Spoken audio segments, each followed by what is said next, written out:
There's nothing like a premiere in London, and to be here in Leicester Square and to receive this kind of reception it makes it all worthwhile. It really does. It's got a long history of being here, and it's really a treat being here for Ant-Man.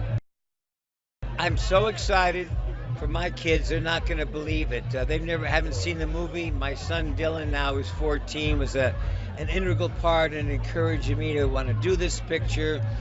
So for both Karis and Dylan, I can't tell you how excited they are. Catherine's close behind. She's happy too.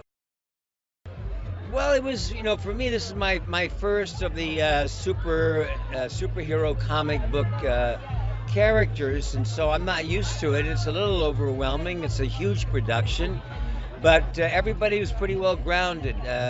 Kevin Peyton Reed, our director, did just an amazing job. Paul Rudd is going to make a wonderful Ant-Man for going to the future. Marvel was kind enough for the character of Hank Pym to give me a kind of a comic book with 2 years of the comics to kind of get a background of Dr. Pym. And it's a great character. He's on one side a brilliant scientist, other side a real warrior, very successful. So I had a ball. Listen, hope we got more to come.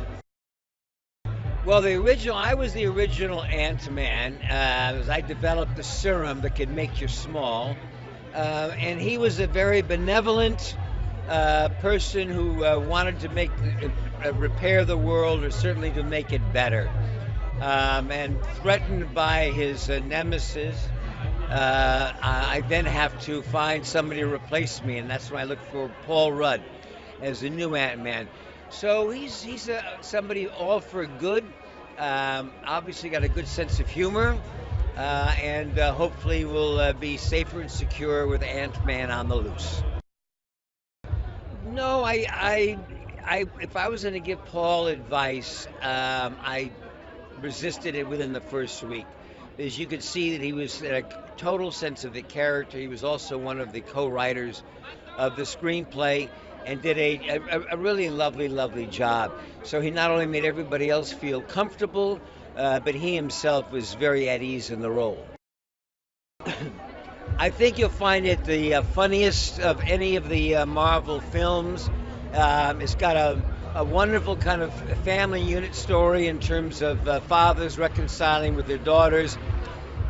And the most unbelievable action involving macro action from a very small level, which is just phenomenal. It was parts that I had never seen.